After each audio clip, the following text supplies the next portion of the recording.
Canada Mortgage and Housing Corporation is driven by one goal: housing affordability for all. They're about solving housing affordability together. CMHC offers supply-oriented programs, funding programs, market intelligence, research, data, and a team dedicated to push the boundaries of housing innovation. Visit cmhc.ca to learn more about how you can play a role in their ambitious goal that by 2030, everyone in Canada has a home that they can afford and meets their needs. CMHC helps make housing affordable in many ways. Learn more about Canada's National Housing Strategy, funding, research, and so much more at cmhc.ca. We at On the Way Home would like to acknowledge the original stewards of whose lands this podcast is recorded on. In York Region, we recognize we're on the traditional territories of the Wendat, the Haudenosaunee, and the Anishinaabe peoples, and that this is the treaty lands of the Mississaugas of the Credit. And in Vancouver, we acknowledge that we are on the unceded territories of the Coast Salish peoples, the Musqueam, Squamish, and Tsleil-Waututh, whose presence on these lands continue to this day. Welcome to On the Way Home, a podcast dedicated to the issues surrounding homelessness and the incredible experts making a difference in the lives of homeless people. Remember to subscribe to the podcast anywhere you're listening and share it with a friend. Welcome to another episode of On the Way Home. I am your host, Michael Braithwaite from Blue Door. As always on this podcast, we have another amazing guest coming to you. But before we get to that guest, we'll tell you a little bit of the happenings at Blue Door and the Canadian Alliance to End Homelessness. At CAH this morning, I saw that Moncton, so they're a built. They do a lot of the Built for Zero piece where they lead that work, and they try and have Built for Zero communities. Zero meaning, hopefully zero homelessness, and so people sign up to be Built for Zero communities, and Moncton did, and they've reduced homelessness by 10%. During the pandemic. So it's incredible, and congrats to them, and congrats to CAH for that incredible work they're doing across the country. Check out all the work they're doing. They do a lot of work to reduce homelessness through their different programs, also veterans homelessness. They're trying to reduce and eliminate that as well through the work that they do. But check out their website at caeh.ca. If you need technical assistance, they have that as well. So check that out.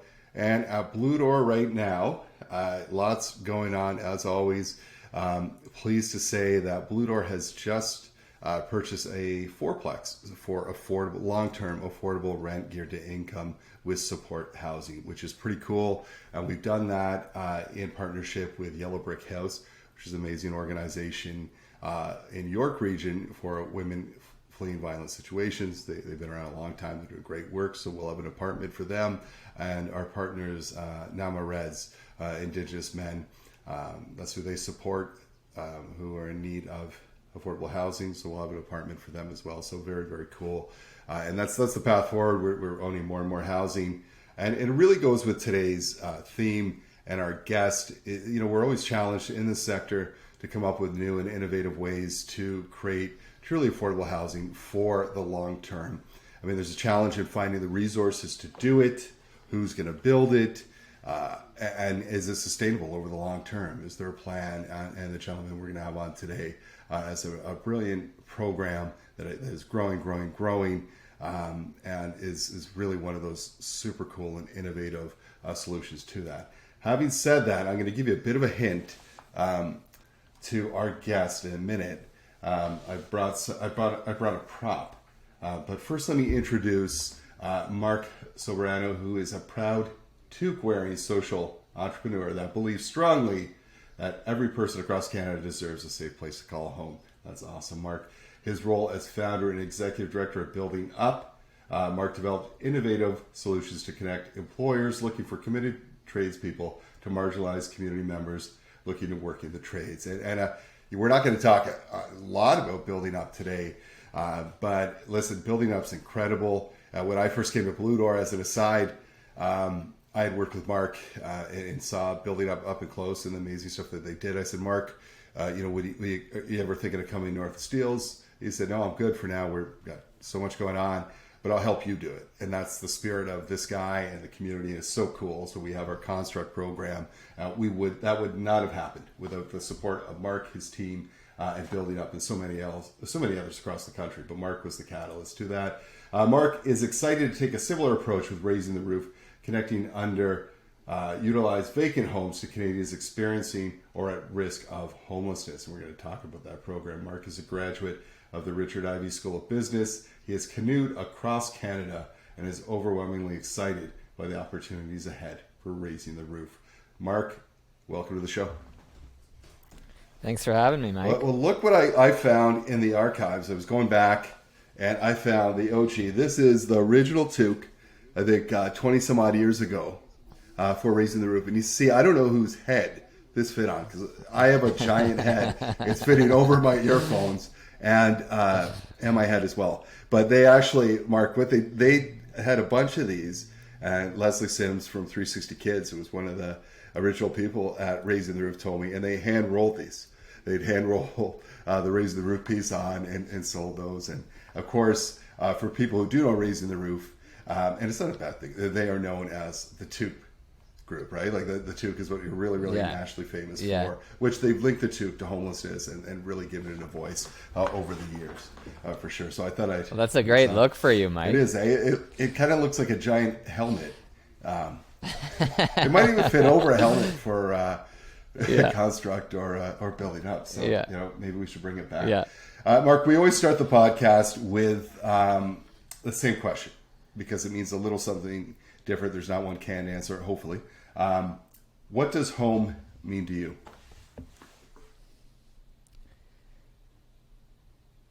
I mean, I think home for me is it's just sort of like safety. It's a starting point. It's like, what do you do when you're not at work? What is it that you do when you're not, with friends or whatever it is that you do? You're home and you're recharging and you're plugged into your charger pretty much. And when I walk into my house, I'm kind of plugged into my charger and I'm getting ready for whatever comes next. And it's the place where I have to have stability in my life and to have some consistency and some just empty time. That's what it means to me, and I think that's so important to me, and I can't imagine going through my life without a home, and I mean that's why I think the work that we all do is so important. Absolutely, and very well said. I love that it is a starting point, it's a finishing point. And for so many, without that starting and finishing point, it is hard to move forward. So let's talk a little bit about Raising the Roof. As I said, although it's widely known for its toque campaign, which is very cool. I think 25 years? 25? Yeah, 25th year. 25th year of that, which is incredible. Started by a bunch of volunteers who said, hey, let's, we need to bring some national attention to this. But it's much, much more than that. And doing all sorts of stuff, and you continue that work. And you've dialed down. What can you tell us about Raising the Roof? Yeah, I mean, I think when I came to my role in Raising the Roof, what I felt about it was, okay, here is an organization that people recognize through these toques, this handsome piece on your head there, Mike. And it's continued to evolve over the year. But I think in general, I mean, the folks on this podcast may know more about the history of Raising the Roof, but in general, in the public, you think of Raising the Roof, you think of this hat. And I think a lot of people know that the hat is tied to homelessness. And I think a lot of people respect the toque and kind of, it has some sort of nostalgia for them. Maybe when they were in high school or something, they remember selling the toque. But people haven't really known much about what the work that buying the toques is really supporting. And to me, like coming into Raising the Roof, I sort of saw that as, okay, this is like an incredible opportunity. Like how many organizations have that sort of a platform to build on, that sort of recognition, that sort of trust of that's just like inherent in people's mind about it, just from recognizing the toques. And what can we do with that? How can we make that the most impactful how can we use this brand to like actually make as big of a dent as possible in this homelessness issue? And what we've been doing with that is this Reside program, which Michael, you were a huge part of getting going. And that's the idea of turning vacant properties across Canada into affordable housing, but using that renovation as a catalyst to prevent homelessness in the first place. By, if a home is vacant, it means that home is probably not worth living in at that time. It's in brutal shape. And that represents an opportunity to renovate it and to train and employ people to carry out that renovation, to gain the skills and all the experience that they need to have careers for themselves while building homes for others. And really that's what Reside's about. It's about building housing, building careers in the construction industry. And it's become a really great place for Raising the Roof to land. It's national.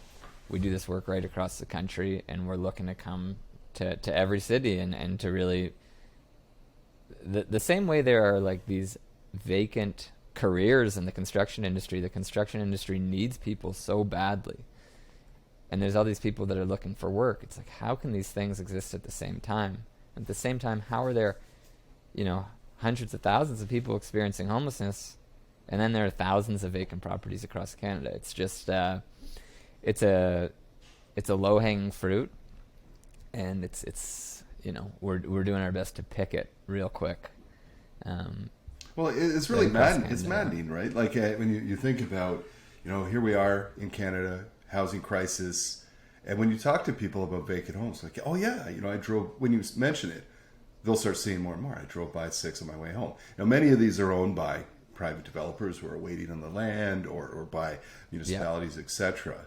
But explain to us kind of how Reside works from start to finish, and kind of maybe bring us back to the beginning. Where does that, where did that idea really come from? And just how does it work? How does the process work from finding a home to finishing it to someone occupying it? Yeah, well, I mean, that process of real estate development is something that I didn't have much experience in personally, and that Raising the Roof didn't have much experience in. And as we've kind of really leaned into Reside as the main piece of work that we're doing, we've built a team of kind of disgruntled private developers that are looking to use their legitimate superpowers of developing real estate and understanding the complexity that goes into that for something good.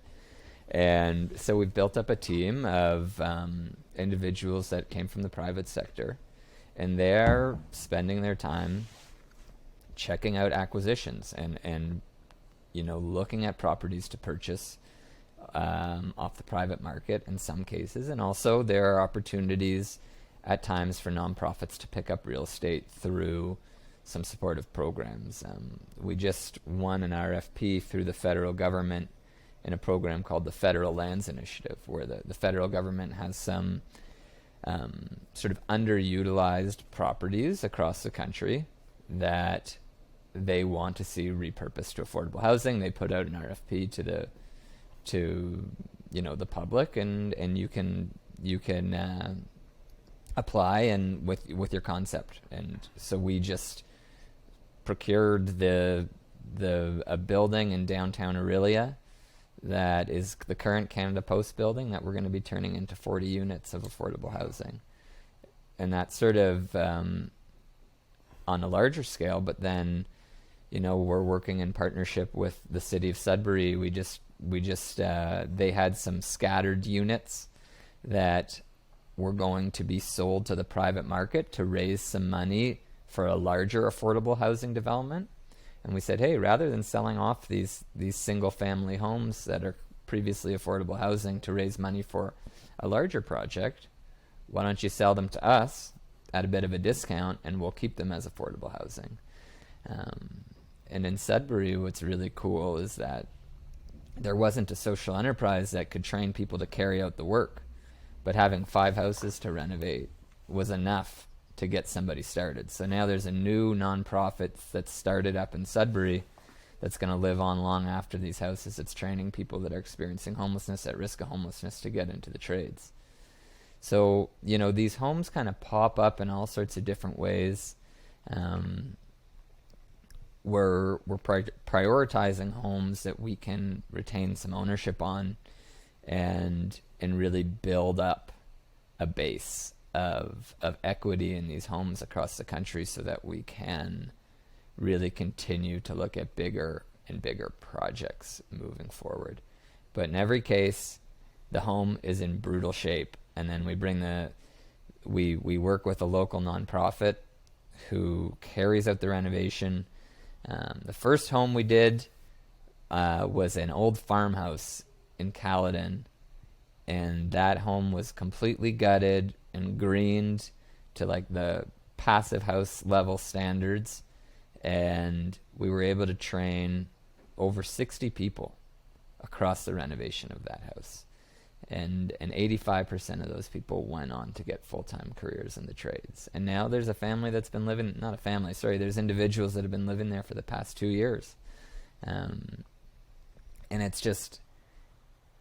it's a really holistic approach to affordable housing development.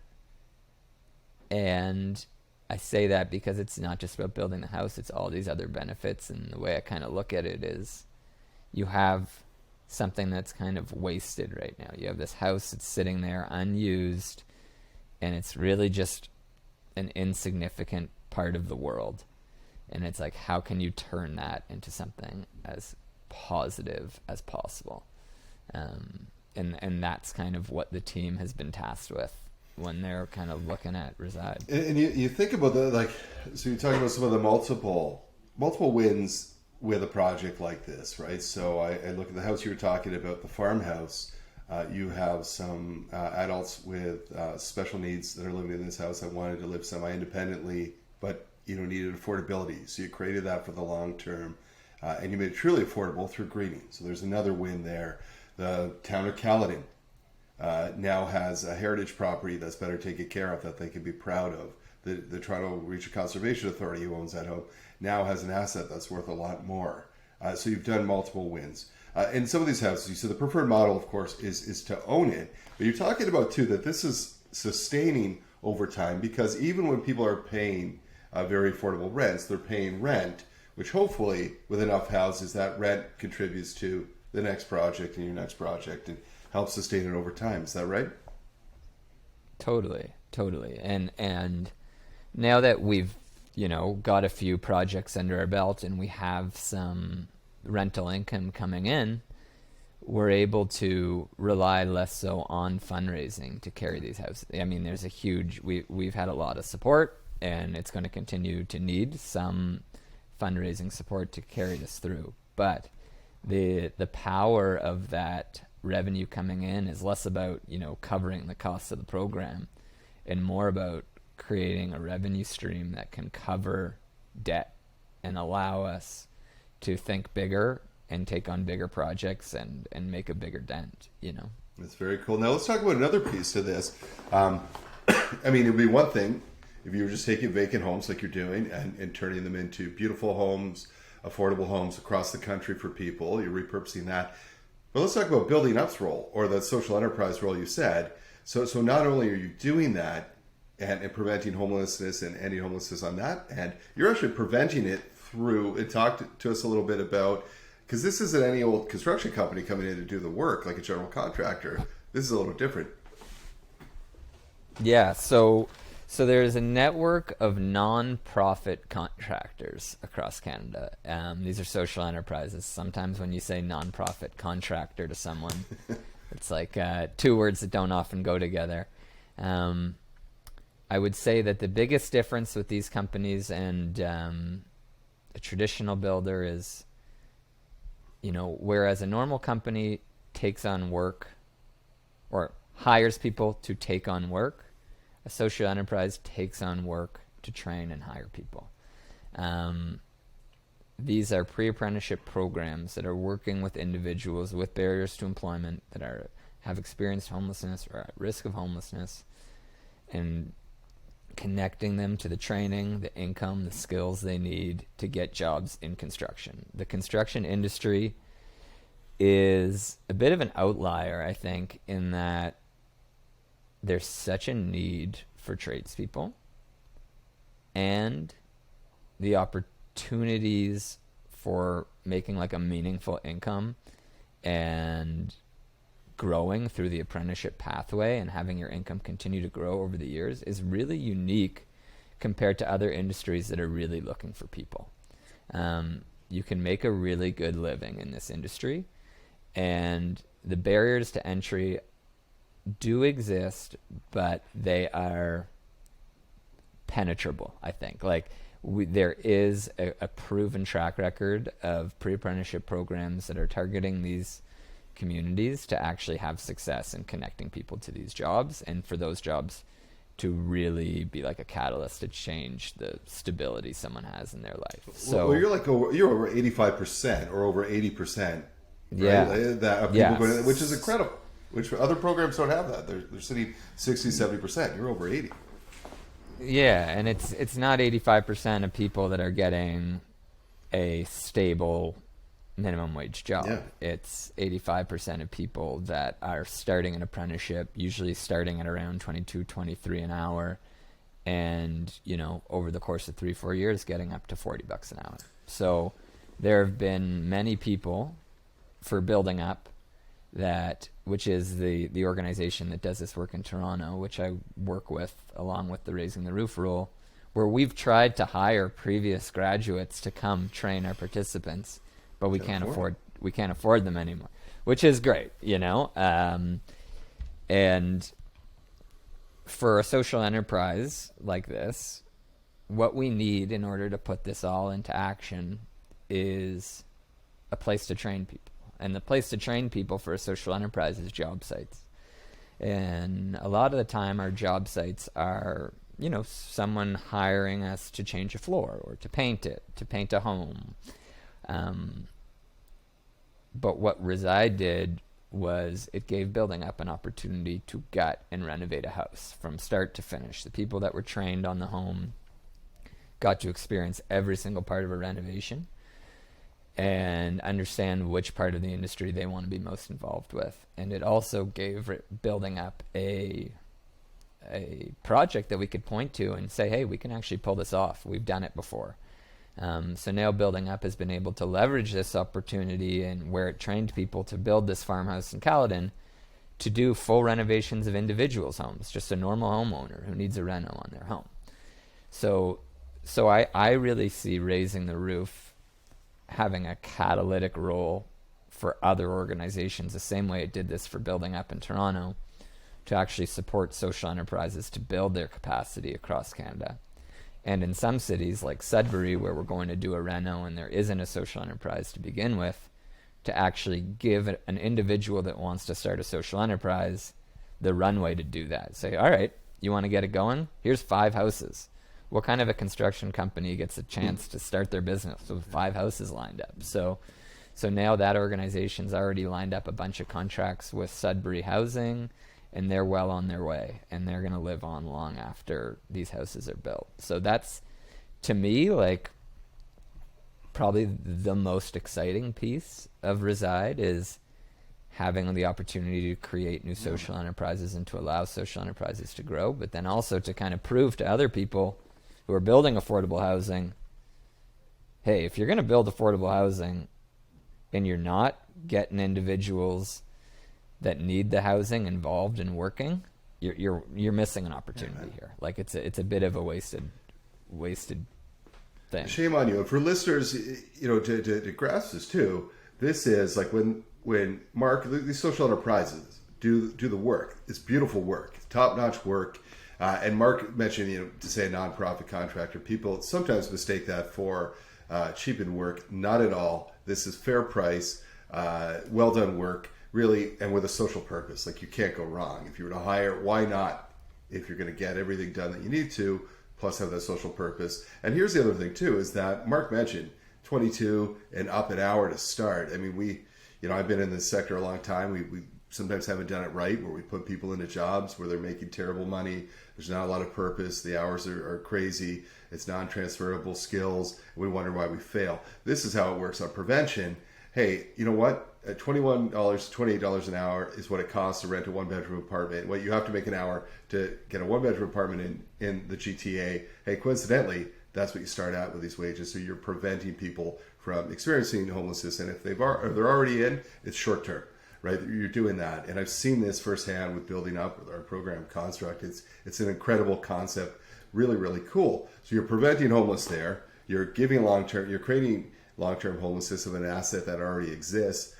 Which is incredible. And as you said, there's some rents coming in, so it becomes self-sustainable. So you become less reliant on fundraising and government. I mean, it's just huge. Now let's talk about, you talked about projects. You've got a couple in Toronto that you've done, one in Caledon, you now Sudbury and Aurelia, which is blowing up. But outside of Ontario, I know you're working on some stuff in, is it Manitoba, right? Winnipeg? Yeah. We're just about to start construction on our first project outside of Ontario. There was an old nail salon in the north end of Winnipeg. North end is primarily an Indigenous neighborhood in Winnipeg, and it's a neighborhood that needs a lot of there's a lot of work to be done in the community. Lots of individuals that are struggling there. And so there was an old nail salon on a corner in the north end of Winnipeg that was likely an illegal nail salon, but was quite large. We purchased the property and are turning it into 3 units of affordable housing. The plans are just being approved right now with the city. The home is going to be renovated by Purpose Construction, which is one of the first social enterprises of its kind in Canada, and they mentored building up to get going, and have kind of been sort of at the core of it across Canada. So they're going to be renovating it. They work primarily with Indigenous youth who are looking to get into the construction industry, and the home's actually going to be operated by an organization called Fearless. They're going to have 10 individuals living in the home across 3 different units, mostly families.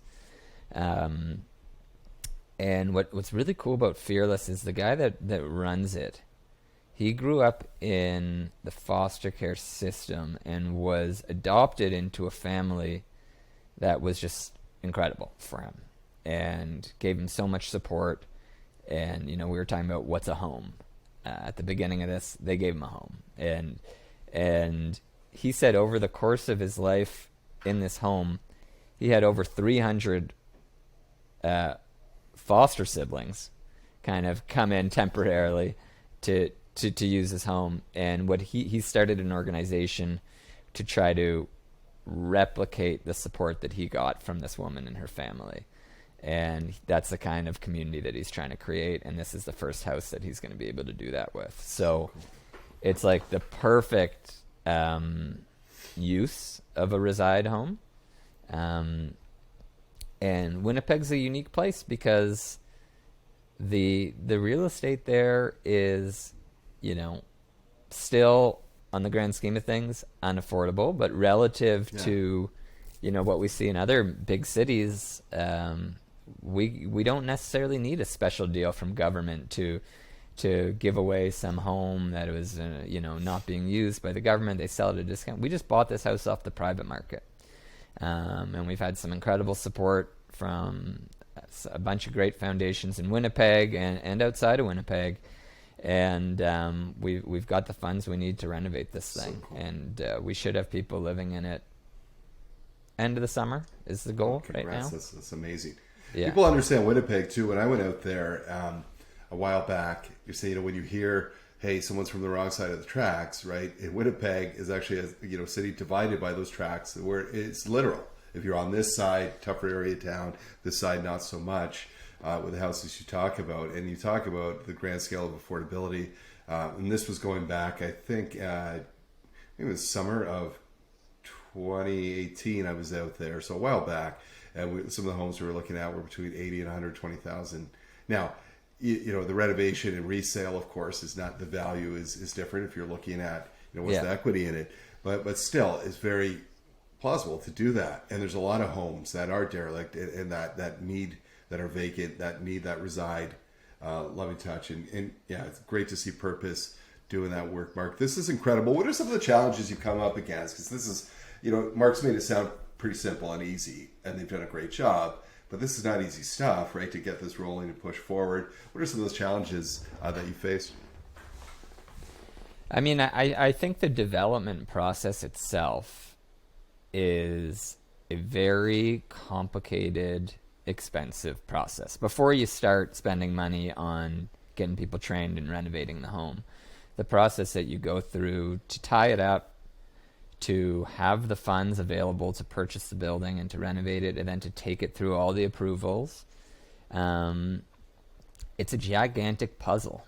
And when you're trying to do this with affordable rents, you know, the market has gone up and it's so expensive, but it is, it's justified based on the amount of rents that you're in theory allowed to charge out for these homes, as well as like the potential resale value down the road. But when you're an organization that's not trying to maximize rents and not trying to sell these properties down the road, then the value of the property is just, and the process you have to go through to get it there is really challenging. And unfortunately, it takes the right project at the right time with the right partners and the right support to build affordable housing. It's not just as simple as whipping something up off the private market and getting it going. And I think, you know, we're going through a process at Raising the Roof of trying to identify, like, you know, Canada is a big scope. And it's like, how do you identify what is the perfect next project? And of all the potential opportunities that might exist across Canada. And that's a process we're going through and trying to identify. Starting to really shift our focus to larger scale. Like we're about to get going on this 40 unit project. It may end up being 60 when all is said and done. And it's like, this is the amount of zeros that pile up on the budget for these things is pretty significant. And it just means that the puzzle is a little more complicated to put together. I think, fortunately, what hasn't been a challenge is like getting people excited about this model. We've had really great support from corporate foundations and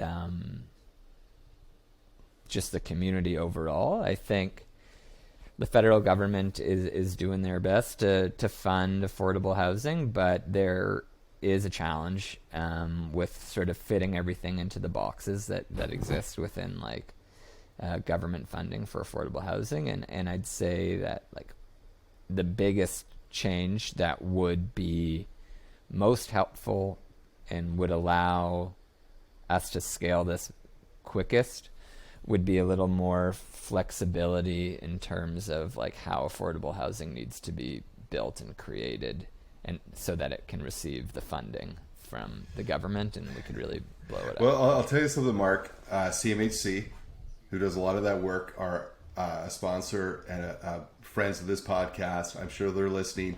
Wouldn't it be cool if CMHC did a special kind of fund segment for the kind of work you're doing, right? To make that a little simpler. And you know what? I think there's great people there. They hear it. They know they've got to take away some of those barriers, and they're working through it. I think our minister also hears that as well. So they're pushing through. So what people understand too, right? So for Marc and his team, not only are they fixing this, and listen, Marc said it, they're not getting, generally they'll take them. If you want to give them a brand new building, Marc will take it in the Reside team. Generally not what's happening, right? Like, hey, here's a beautiful vacant home. That would be really nice. But generally they're in really bad shape. That's why they've been sitting for, and some of these been sitting for years, right? And some of you actually have to say no to, because it's the value proposition, right? Now, to say that, but for groups like Blue Door, right? So we're going out, we're trying to find clients whose income might be $700, $1,100 a month. affordable housing in York Region. Impossible in the private market, right? We're stacking up against people who might be able to pay 6 months rent in advance, who have great credit, that kind of thing. So when programs like Reside come and say, hey, we're looking for an organization, in Sudbury now, right? Or Aurelia, sorry, we might have 60 units that are going to be affordable for the long term, and truly rent geared to income affordable, not 80% of market, right? That's usually, and it's for us, it's a godsend to say, wow, man, can we get 12 more Reside buildings? Because that's going to help us and our clients to do that. You take on the lease as org, but it's just, it's such amazing work. There's so many wins. And so you're right. It's so cool to see it spreading across the country. So what are the plans you see for the next few years? Where would you love to see, in 10 years, if you were looking back and Reside, what would you say, this would be ultimately the coolest thing? I think what it means for us is rather than having sort of a head office in the GTA that is looking for opportunities across the country, that we actually have Reside teams scattered across the country, maybe provincially, that are each developing affordable housing fully dedicated to that province and supporting the social enterprises in that province. I'd like to see us start social enterprises in every major city right across Canada that's building affordable housing. And I mean, I'd like to be talking about, rather than getting excited about building a 40-unit building, that it's how many 40-unit buildings are we building right now? And that's kind of the scale that we're talking about. It's just, the issue is, it's a big one. There's the scale of the issue is significant, right? It's not that we just need a bit more housing. We need a lot more housing, and we don't need a bit more people getting connected to jobs in construction. We need a lot more people. So, really just trying to put things in a position to serve that, as best as possible. It's an incredible program. You're doing great things. People listening to the show, if maybe it's government, maybe it's a private developer, maybe it's someone in the sector, maybe someone saying, hey, are you coming to this area soon? Even, let's say there's organizations like a Blue Door somewhere in Nanaimo, right? Or something, and they say, hey, there's a bunch of vacant buildings here the town's looking to do something with. How do they reach out to you, Mark? Is that, what are you looking for? How can people connect, give you buildings, be a partner, get involved? Yeah, I mean, because it's kind of such a holistic program, I think there's a lot of different ways for people to get involved. If you are looking to get your organization involved, we're doing these corporate build days, similar to a Habitat for Humanity Day, where we bring out groups and companies volunteer for the day and start helping build these houses, and they're actually trained on the day by the participants that are going through the training. And it's a really cool kind of power swap where the people that are getting the training are teaching these executives from the bank, how to frame a house, which is really cool. And all due respect to these executives too, Mark, correct me if I'm wrong, but I think it creates some more work afterwards for the participants because they do a lot of stuff with not so much expertise. But the heart is there. The heart is there. And we've gotten into the habit of not removing the garbage from the job sites to save a little project for the volunteers when they come. We find that when people come out and they want to help, they come with a ton of energy, and what they lack in skills, they have an energy, and they just want to lug stuff around. Yeah, listen, it's skilled work, right? So it's so incredible, and probably for the first time in many of these people's lives, for them, as you said, hey, I just showed the CEO of RBC how to do what, that's pretty cool. The respect, the feeling, the confidence, right? So those build days are incredible. Yeah. I mean, one thing that we're quite interested in is figuring out if there's a great mechanism for an individual to donate a property as part of their kind of estate planning, and so if you happen to have some extra properties lying around and you're listening to this and you want to think about, hey, maybe my kid's got enough as it is, maybe I'll leave this to Raising the Roof in the Reside program or something like it in my community, we'd love to work through that with you.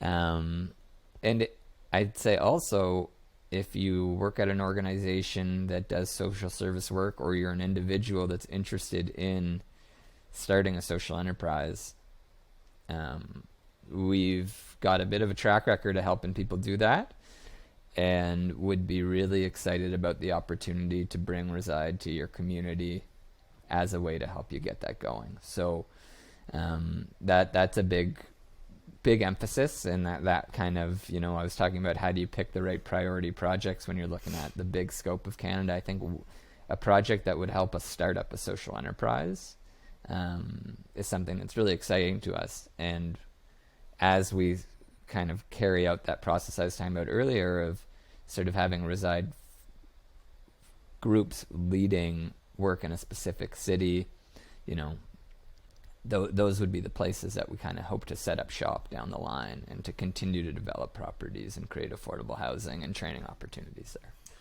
Yeah, I mean, I just was thinking too when you were talking about that, I mean, how complex everything is, to know what the building rules are in Winnipeg versus Toronto versus Aurelia versus other parts of Canada. Yeah, it's very complex and very different in with the zoning requirements, all the kind of thing. To have that, no one has all of that knowledge, right?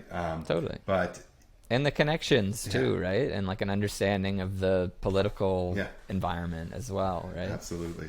Yeah. Right, for sure. And it's incredible work. I encourage you to go to the Raising the Roof website to find out more. Is this right? Totally. And I guess the other piece, just another quick plug, is that the Toque campaign right across Canada is raising money for these projects. So we sell toques every year. This year we had toques sold in every single Home Depot across Canada in partnership with the Home Depot Foundation.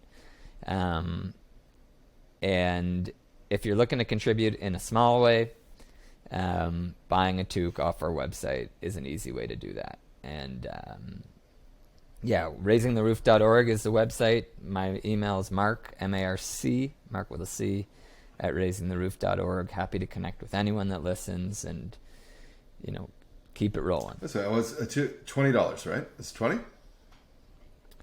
You just made me extra $5. They're you're 15. throwing that extra $5. They're 15, but who carries around $15? $20. Go online. You'll get that toque in a few days. You can wear it with pride. When you wear that toque, you're saying, "Hey, I'm part of the solution." You're part of the team. And who doesn't want to, be part of that? But listen, if you're listening and you've got that home, and Marc, it did happen. So look in the archives. I know back when we were working together, someone in Alberta donated their home. Now they're fairly young, but that was what they did. They said, "Hey, I don't have kids. This is so cool. We saw this program. I forget where they saw it, but and they said, we want this, and it's a beautiful home. You're not going to have to do much for once." But if you have properties, if you know of that, developers, if you're listening and you're saying, "Hey, we've got this one home we don't know what to do with. We're going to have to build around." Marc and his team might be interested in doing that. If you want to give money to support this, I mean, and go on their website too. Marc, there's some virtual tours there too that you've done as well, right? Like you get to see start to finish. I mean, it's pretty frightening when Marc, when you first go in, like, wow, man, like, when kids, there's the House of Caledon, I remember they said the kids stopped partying in it. It was that bad. And that's when and then there was a real salad of every type of animal feces that you could ever come across. And if you look at it, it's just gorgeous. And so, a plug for Building Up as well. I mean, they did it's not Reside, but they did a project with us with the Parks Canada home in York region with our construct team. And they turned a vacant building into a duplex. It's gorgeous. And we do the tour on there. People are blown away because they're not just doing good enough in these houses. They're making them beautiful and dignified, so it's great living. In the House of Caledon, they greened, so it's truly affordable, so they're not getting massive hydro bills, right? Or heating bills, right? So it's so cool. This is a great project, Marc. Thank you so much for your time today. Thanks for you and your team, all that you're doing across the country. It's so innovative and cool and appreciated. Thanks for coming on the show. You're a huge part of it, Mike. Thank you for having us. Thanks, man. Well, there you have it. And if I sounded a little biased and excited about this, it's because I am. I mean, you have social enterprise involved. You have vacant homes that are just sitting there. You have all across the country can be duplicated and scaled. It's almost self-sustaining once all those rents, because if you have 100 homes with rents, that means like every year you can add more and more and more without going out and fundraising. The self-sustaining model, it's really, really exciting for people who want to check it out. You have something you can touch, feel, see in action, and it provides groups like Blue Door and others across the country who are in desperate need of truly affordable housing for their programs to have it. Everyone wins. Check out this program. Be a part of the solution. Another amazing guest on our podcast On the Way Home. Visit bluedoor.ca or cah.ca for more information about our programs. And you could go to onthewayhome.ca to check out all the podcasts from our past. We have over 60 podcasts over the last year. Drops every Thursday. Share, subscribe, and we'll see you next week on the way home.